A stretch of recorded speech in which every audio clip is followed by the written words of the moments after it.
You've always been pretty open. As an artist, you got to be kind of transparent, not too closed. Vulnerable, I think, is a word that's been used, but that's what an artist does, to be truly relatable to the folks that you're. How has that been? Was that always the case with you? Did you have to come to that realization that you need to open more? I think I've always been super vulnerable and very open and accessible, Mm-hmm. to fans.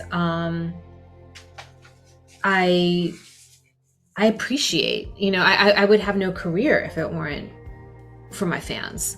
So, but I just think that the more vulnerable you are, as an artist, if you're willing to put it out on the line, I mean, you're saying things that maybe somebody else is too afraid to say.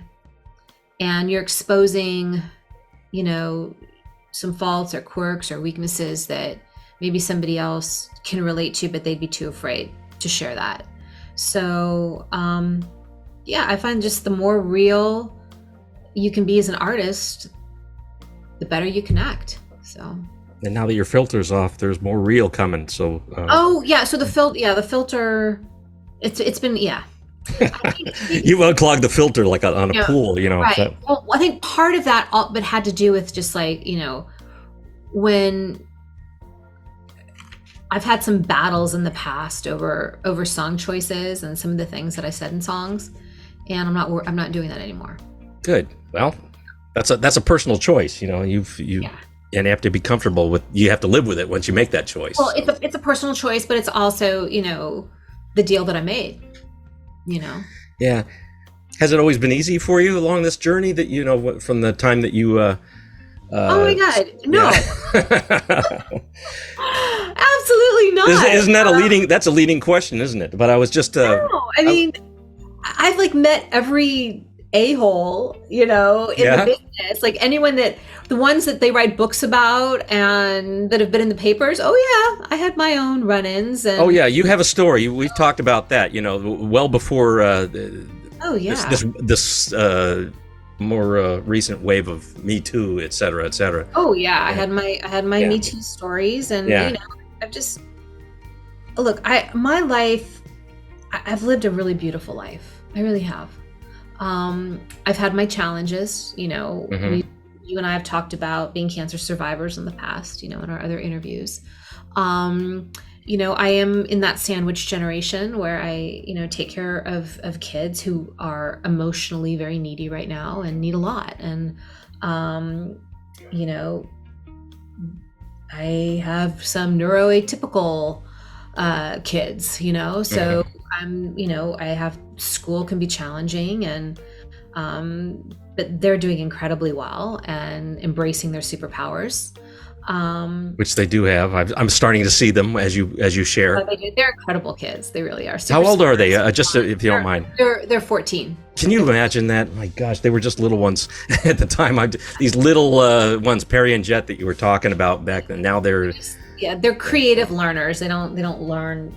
They're not like academics like I was. Yeah. But so I'm in the sandwich generation.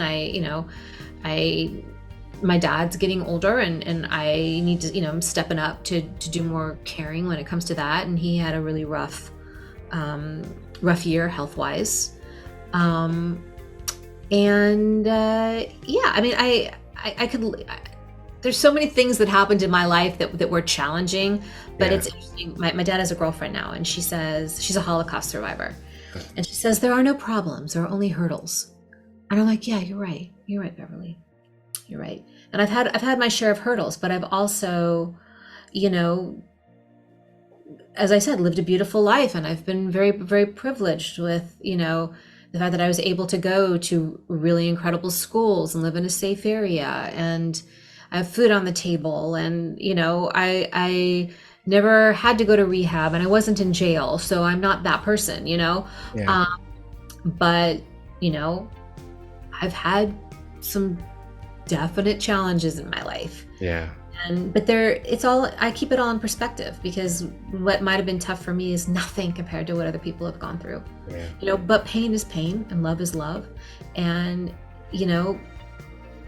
it's universal, but it's the same. But one of the things that I've learned is that, I think I went through so much in my life, like having to be thinking that you were only productive if you were making things or putting things out or selling a certain amount of CDs, but you can be quite productive by just being really present in your life and enjoying the moments with gratitude. And I'm in that place, Yeah. I mean, I'm super excited to tour this record and to share it with the world, but I'm also just as excited to be where I am here.